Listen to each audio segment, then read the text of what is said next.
Hello everyone, this is Raza Dorani. In this tutorial video, I will show you how to build a responsive, editable grid experience in Power Apps with SharePoint as a data source. With this grid, you can create, read, update, delete, and copy data. We will add validations, filters, freeze pane effect, scrolling, and all of this keeping performance in mind. So let's check it out in action.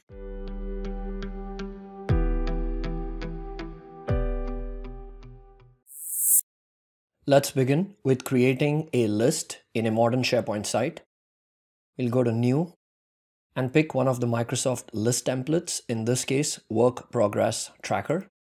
Use the template. Give this list a name. I am calling it Task Assignments, and click Create.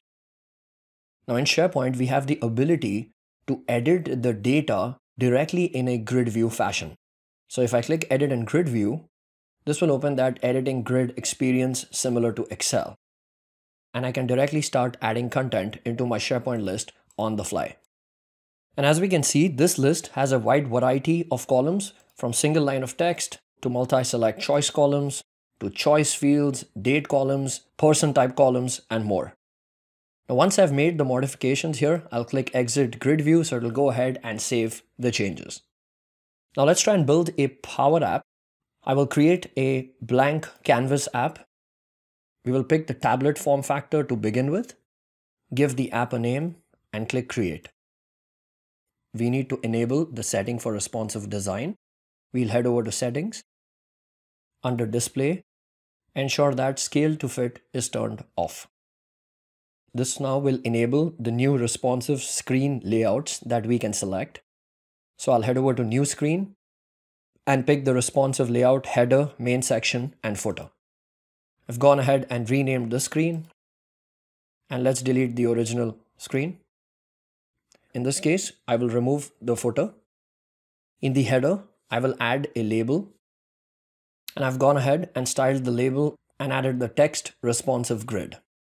We need to connect to our data source, which is SharePoint. So I'll go to Data Sources, search for SharePoint, connect to my SharePoint site, connect to my SharePoint list. We will add the headers for the grid experience. So for that, inside the main section container, I will go ahead and add a container control, and I have renamed this to Grid Header. The flexible height is turned on. Let's turn this off and give this header a fixed height. Let's say a height of 40 pixels.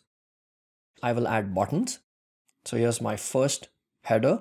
I will position it on the left. I'll change the text to work item.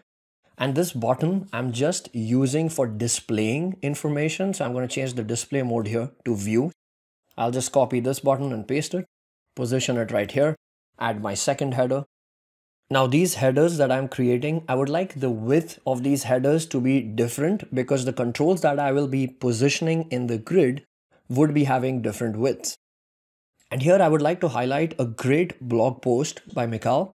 Here he showcases how we can create a gallery with a scroll effect. And this is very handy when you're trying to build grid experiences where the number of columns would span beyond the width of the screen. I've gone ahead and renamed all my header controls so I can identify them clearly just by reading the name of those controls. The X property of category, which is currently hard-coded to 160, I'm going to change this to the following. I will change it to the X property of my first header plus the width of that first header control. I will do the same thing for progress. The X property for progress would be the X property for its preceding column, which is category, plus the width of the category column. So it sits right next to the category column. And I will repeat this for each of the following controls. Once I've set this property for all the header controls, observe as I increase the width of a particular header control, all the header controls in the grid will automatically reposition themselves. So if I increase the width of work item, the other controls will move ahead. If I increase the width of category, they will move ahead, and so forth. It could even happen that it goes outside of the width of the currently available space, but that is fine because we are designing a responsive grid and we will provide a slider control to the user so that the user can navigate through the entire grid experience. Now, if I would like to increase the width of, let's say, the due date column, I don't even see that column right here. I can just select that control, go to its width property and change the width manually. So let's say I need double the width, I'll just change it to 320. If I preview the app, you see the due date column width has increased. I'll just give a darker theme to the header of my grid. Now to create that Excel-like grid experience, we would need to utilize a gallery control. So inside my main section container, I will go to Insert, go to Gallery and select the blank vertical gallery. And the data source for this gallery, I can directly connect to my SharePoint list. But here, my goal is to create a grid experience that is also performant in nature. And because it's a grid, the user is going to make a lot of changes. I would like to only push the changes once the user exits the grid experience. My goal is to update everything inside a collection so that once all the changes are made, we can patch that collection to our data source, which is our task assignments list, in one go. So firstly, to create a collection that can get the data from my data source, in my home screen, I will add a button. I'm just going to call this btn load data. So on select of this button, I will write the following function, clear collect. I'm trying to clear and create a collection called call grid data, which is a collection that holds all the data of the grid. And the data for the grid, for now, I'm just going to directly get the data from my data source, which is my task assignments list. Now, if I want this collection to have data, I'm just going to go ahead and click this button. And here, as you can see, we have one record in the list, so that record shows up right here. Now for my gallery control here that I've renamed to gallery grid, for the items property, I will leverage that same collection that I just created called call grid data. And in this gallery is where I would need to create all those controls so that the users can interact with that data. I will click on edit gallery. So I have the first template of the gallery selected. Work item is a text control. So I will go and insert a text input. And I'll place this on the top left. I want its width to be the same as my header control width so that if I ever need to change the width, I just change it in one place. That is the header control. For my text input control that I have now renamed to work item, the X property for this control, I will set it as the corresponding header controls X property, which is, in my case, my header work item control, which is this .x. And the width for this, I will set it as corresponding header control .width. Now the beauty of this is, if I increase or decrease the width of my header control, you will note how the text control also follows that same width. Now for the category column, which is a multi-choice column, I can go and add controls like I need to add a combo box, ensure multi-select is enabled. For progress, which is a choice, I can add a drop down and so on and so forth. Choices in those combo boxes, how do I populate the choices in my drop downs? Or how do I build a people picker column for my assigned to field? And that can be challenging. So here's the trick around this. Go and create a new blank screen. In here, go and insert and edit form control. The data source for this, select your SharePoint list. And what this will do now, it will add all those columns from that SharePoint list right here. If any columns are missing, you can go to edit fields, go to add field and add those columns right here. So I need the category combo box control because it's a multi-select choice column. I'll just click on this data card, go to that control, copy this. Go back to my home screen. For my gallery, click edit, and for the first item, paste it right here. So I'm just going to position this right here on the top. Now, the moment I add this control, I will get errors. So we need to fix these errors. And all we have to do to fix it is literally click this, go to edit and formula bar, and whatever errors are coming up, just remove those formulas. So default selected items, just remove this. Okay, tooltip, remove. Border color removed. And just to test this, if I preview my app, I've created an item in my list, the gallery will show one item. So I can see the data here in preview. My category column, if I open this, I actually get the choices from my data source. And this is a multi-select combo box. We need to set the X property and the width property for this control relative to its header control. And all we have to do now is just repeat the same process for all the other column types. And these column types could be anything: lookups, person type columns. So now my next control that I need is my drop-down control for the progress field. So I'll copy this. Same concept as before. Now my next control that I would like to add here is due date. If I head back to my form control and just copy the due date column, I will go right here, paste it. All you need to do is ensure that it sits right at the top. Remove all the errors for that specific control and just position its X property based on the header control, which in my case here is header due date, and the width property would be header due date dot width. Even though I don't see it in the grid experience, if I preview this, I can see that the due date control is sitting right on the right hand side. I can just do a Control A to select all of them. The height that I've defined here is 40. And for the template size property of the gallery, let's ensure that you set it to that same height, which in my case here is 40. That way, the size of the template and the height of these controls are exactly the same. Now, blank gallery that you add also comes with some template padding. The padding here is 5. I will just change this to 1. So it looks more like an Excel grid. So I can select a control and literally tab through all of these fields. Now the data in this grid is being loaded on click of this button. Firstly, I'll set the visible property of this button to false. And for my home screen, on the onVisible property, I can just go ahead and use the following formula. Select my button, which is load data. The moment the screen becomes visible, this formula is executed that selects that button, it clicks that button. So that button click is acting like a reusable code here. We want to give the user an option to have the grid in view only mode or in an editable mode. So to do that, for the app object, if we head over to the onStart function, I'm going to set a variable called varGridEdit, and I will set it to false to begin with. Now I need this value while I'm building my app. So the way you can execute this function is you can right click on the app object and say run onStart. So this variable now will have the value which is false.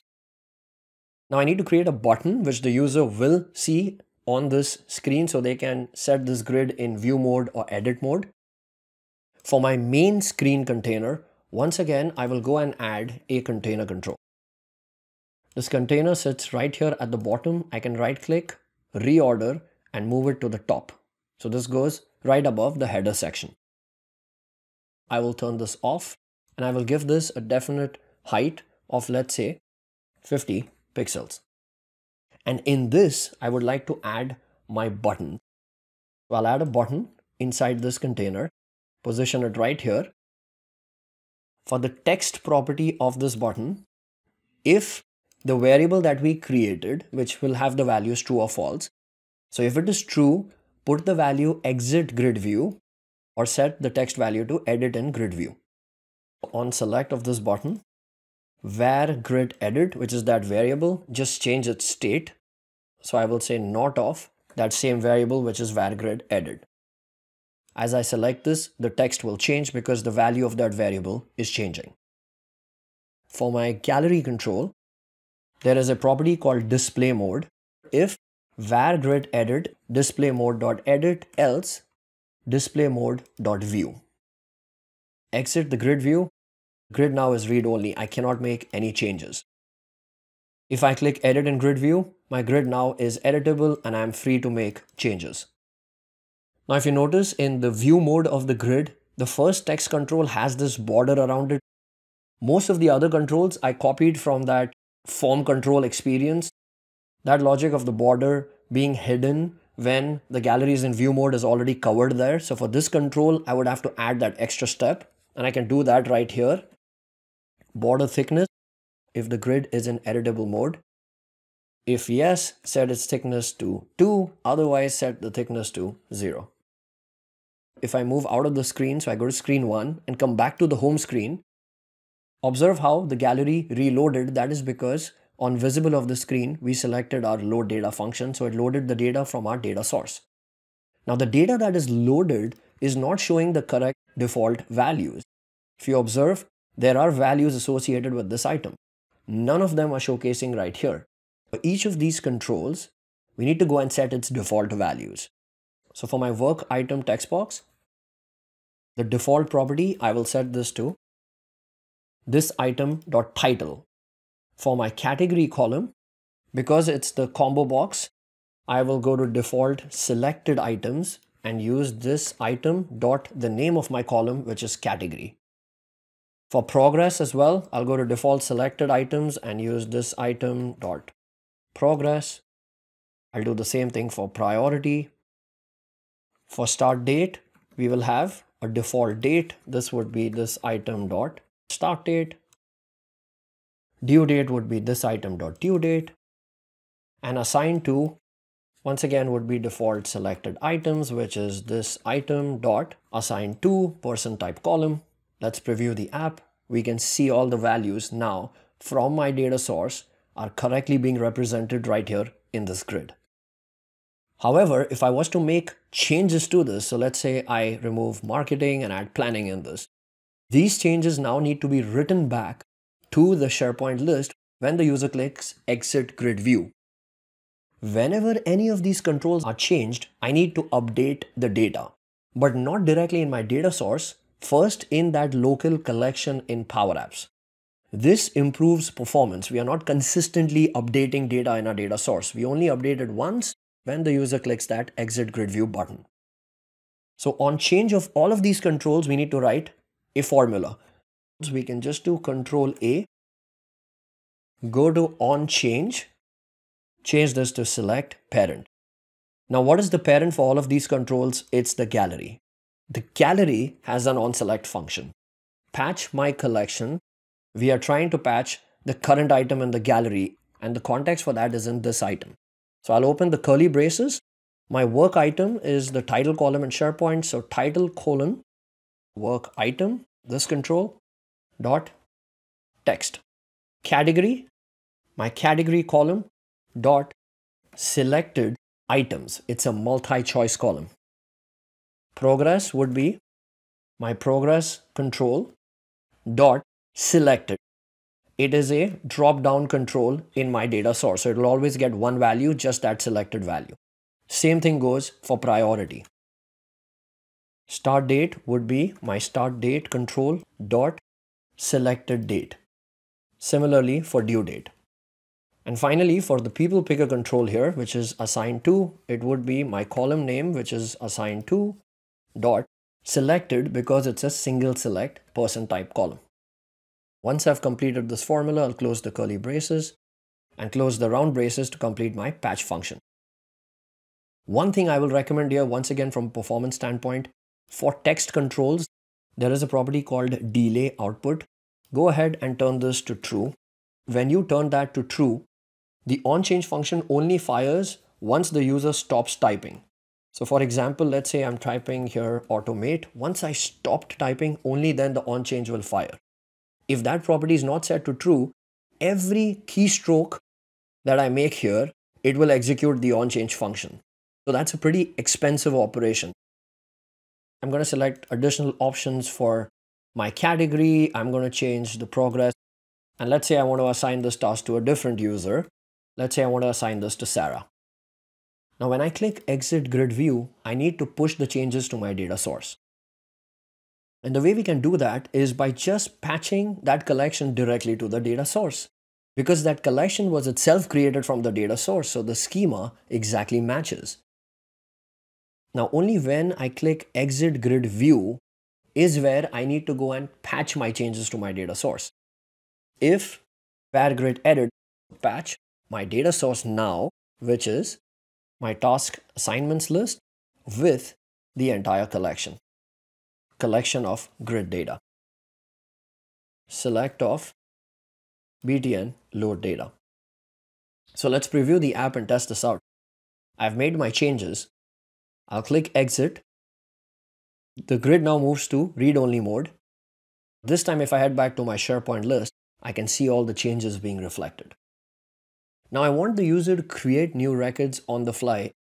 I will go ahead to my button container here and insert another button, change its text to new item, and on select of this is where I need to add a record to my collection.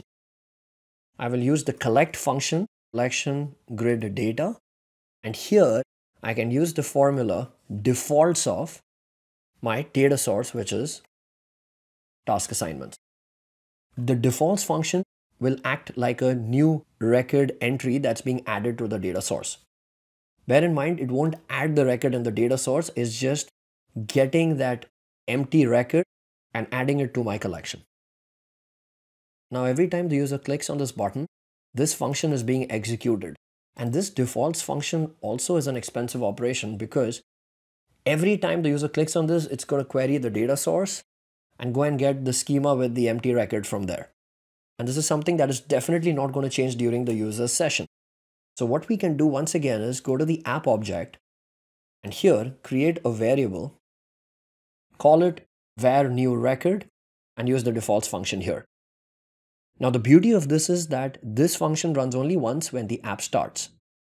I will run this for now because I'm in the edit experience of my app. And this variable now should have that empty record context. So in my new item function here, instead of using this function, I will just use that variable that I just created. Now this button should only be visible if the grid is in edit mode. So for the visible property of this button, I will set it to var grid edit. Now one important thing to note is that the variable that we just created, if I go to variables and if I look at that var new record variable and click on this and click on the record here, you can see that it adds this empty record. Now the key thing in SharePoint is that the ID column is always unique. And here, since I'm just getting the context of a new record, it's not yet created in my data source. So this property is empty. And if I don't set a value in this property, when the onChange function fires of any of these controls in the grid, we go ahead and patch our collection with this item. Now, because ID is empty, this item will never understand which item it is trying to update. And what it will do is instead of updating the item, it will create additional items. So it'll just keep creating items which would cause issues. So what we need to do in this case is, whenever the user creates a new item for this variable, we need to set that ID. Plus, the new records that are being added here, I would like to place them right at the top. On the app on start, I will add a variable called var number. And here, let's give it a number that's extremely large. So if you know your SharePoint list is not going to grow beyond, let's say, 100,000 records, just go beyond that. I am in the edit mode of the app, so I will run the onStart function. And if I check this variable, it has that value. Now, when the user edits the grid and clicks on this button, pass that empty record. And for the ID property, I want to give it a value. And that value would be that variable that I created, which is var number. That variable that I added, I need to also ensure that I'm incrementing it. So every new record that gets created gets its own unique ID. So we will use set var number is var number plus 1. Click on new item. It created a new item. And if I keep clicking this, it will keep adding items. Now, if we look at the items property of the grid, it's that collection. And inside that collection here, if we look at the ID, we've got the IDs defined right here. The original ID coming from SharePoint and then the fake IDs that we are providing temporarily inside the Power App. So I can sort the grid ID descending. And now if I preview the app, we can see that in action. Here's the latest record that just got created. It's going right at the top. Now, if I was to go ahead and click on exit grid view, none of that data is saved. If I go to SharePoint, I don't get any data. Why? The reason is because when we are creating these new items, there are IDs being generated for those items, although they are fake IDs. ID 1 actually exists in SharePoint. So when we patch that collection to that SharePoint list, it knows that it is related to this item, so it updates it. Now, these IDs are not existing in my backend data source. So it is not going to update it. So the key is, when I am patching the data back to my data source, I need to ensure at that instant these IDs are set back to blank. But I want to set it to blank only for those items that were newly created inside my Power App. And to distinguish that, for those empty records, the created column, which is the inbuilt column in a SharePoint list, would always be empty for those scenarios. So I can leverage this property to check if it is blank. If it is, that means those are definitely the new records that are being created. So back to the exit grid view button. For this collection, we need to add one extra formula before this, which is update if the created column is equal to the function blank, set the ID to blank. Here I've already created 2 items. So I'm just going to fill in a few details here in the grid. And now if I click on exit grid view, observe how all the values are being maintained. And now if I head back to my SharePoint list, you will observe how those new records have gone in and been created inside my data source. Now, what about validation scenarios? What if my data source has some mandatory fields? First thing is, we need a visual indicator to the user that there are mandatory fields that they need to fill out. So let's say I click on new item and we want to highlight that title is a mandatory field in the grid. So for this text box control, let's go to the border color property. If is blank of self.text, then put the border color as red. Else keep the color as is. Here we can see that work item now shows a red border color because it's empty. Let's make a change to this record and empty this one too. You can do the same thing for all the other controls. I'll show you one more. Multi-select choice columns, which is a combo box control here. So is blank of self.selected items, since it's multi-select. And you need to add another check, or you can also check if it is empty. So is empty of self.selected items. Then put the border color as red, else keep it as the gray border color. I haven't selected a category here, so it shows the red border color. The moment I select, it goes away. But if the user was to exit the grid view now, leaving this empty, it will cause issues. So I need to handle the fact that there are mandatory fields in my data source that have to be filled in here. So exit grid view, all I need to do is check in my collection if there is even one record where the mandatory fields are not filled out. If that's the case, then we need to give an error message to the user. Before patching, we'll add a condition if not is blank. And here we're going to write a function called lookup. My collection, which is call grid data, where the title is blank or the title is an empty string, or my category column, which is that combo box, is empty or is blank. If this is true, then I need to display an error message. Here I will use the notify function to notify the user that please fill required fields, else I will go ahead and patch my data source. And here I will close my if function, use format text. Once the patch is complete, I would also like to notify the user. So here I will say that the grid data is updated. Select btn load data, that is when we reload the data.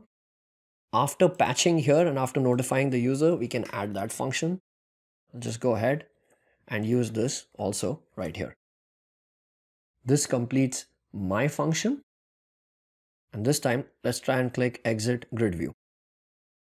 It gives the notification, please fill required fields. And once I fill them out, and now click exit grid view, once it updates the data in my data source, it says that the grid view has been updated. Also now, since we've brought this function inside the successful check, if this variable is true, that means the grid is in edit mode, then we perform all of these actions. But what if the grid is not in edit mode? Then we just need to switch the variable. Where this condition ends, we will once again add that set function. Now here, let's say I've added multiple items. Yes, I need to fill them out. I can make changes to my grid. But what if I want to undo all the changes? I don't want my changes to be applied to my data source. Once again, in my button container, I will insert a button. I will call this undo changes. Now on select of this, I will go ahead and select that button, which is btn load data. And when I click on this button, I would like the grid to go back into view mode. So I'll use set var grid data false. So let's test it out. Preview the app, click this, it goes back to its original state. If I edit the grid, let's say for update project status, I change this to completed. If I click undo changes, it'll go back to not started because that change never got saved against my data source. And this button as well should only be visible when the grid is in edit mode, which is this variable. Now we've built this grid keeping responsive design in mind. So let's say I was to go ahead and reduce the width of my screen. So let's say on a tablet experience, maybe this is the width that's available. You will observe how as the width shrinks, the grid columns are now being hidden because there is not enough real estate available. So once again, going back to the blog post that I highlighted earlier from Mikhail, what we need is that slider experience. So for that, with the main container selected, we will go to insert input and pick the slider control. We will position this in the center. Let's say we give it a maximum value of 500. And the default value, we will set it to 0. Now, as the user moves the slider, we want this entire grid to slide along. From the point at which you want the columns to slide, I want it to slide from the first column onwards. I'll pick the first column, which is my header work item. And for the X property of this, I will use 0 minus the slider control dot value. Let's preview this and let's reduce the width. Observe how we are using the responsive layout. So the app is responsive. The slider control is still sitting in the center. Now here we go. As I start moving this, observe how I can just navigate through the grid. And this would be based on trial and error. I have more columns, so I need to increase this number beyond. So let's say just to play safe here, I'll just go to 1000, preview this. Let's try it out now. There you go. The user can navigate through all the columns. Now, what if we need a freeze pane-like effect? That is, as the user is scrolling through the columns here, the work item column, the first column, should always be frozen. It should always show up. Now, the X property for my first column, I will change it back to 0. And for the second column now, for the X property here, the formula that we put in place, I will add to it as minus slider dot value. Now, as I start scrolling, ideally, the first column should have been frozen, but it's not. The reason is, if I select my first column, in the container here, it is sitting right at the bottom. So what I need to do is select this, reorder, and bring it right at the top. And I need to do the same thing for the gallery as well. I need to ensure that this column is sitting right at the top. Now if I preview my app and if I move this, check out the freeze pane effect in action. Let's go to a smaller screen size and try this out. Let's try and add delete functionality in here. So I'll edit the gallery, go to icons, pick the delete icon here, position it right at the start. For this icon, I will set its background color to dark green, and I will change its color to white. Now, if you observe my work item text box, the icon is sitting above it. I need to position this to start after the icon. So for the X property here, we have the relation to the header item. So plus icon delete, which is the icon that I just added, dot width. So now it will move ahead. However, now it overrides the other control. So for the width property of this text box, where it's the header control dot width, here we will subtract that delete icon dot width. And even though I changed the width of my work item, you will notice that everything will follow suit. Even if I was to scroll through, the freeze pane effect is still in action. Now, when the user clicks on this button, I would like to go ahead and remove this item from my collection, not from my data source, because I want to only perform the final action against my data source once when the user clicks exit grid view. I will use the following function, collect, call, delete. So I'm creating another collection here to store all the information of the deleted records. This item. and we need to remove this item from our grid collection. And when the user clicks on exit grid view, once all the validation scenarios are met, when we are updating the grid here, right after this, we will use the following formula. Remove from my data source, which is task assignments, remove that collection that I created, which is called delete. And of course, once this is done, I want to ensure that I even clear that collection. So clear that collection called delete.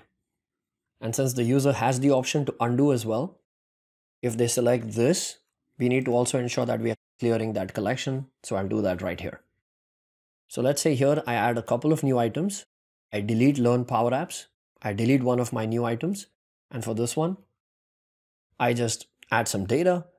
Now if I click on exit grid view, all those changes are reflected here. The previous record will get deleted. If I head back to my SharePoint list, here I get my new item, which is build project plan.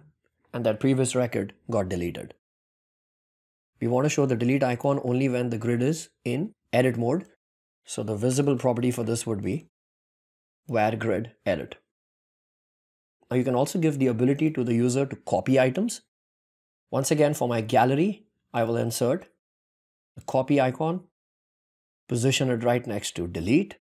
Once again, I'll have to make changes to the first control in my grid. The width this time would be minus icon copy dot width. And for the X property, here I would have to add icon copy dot width.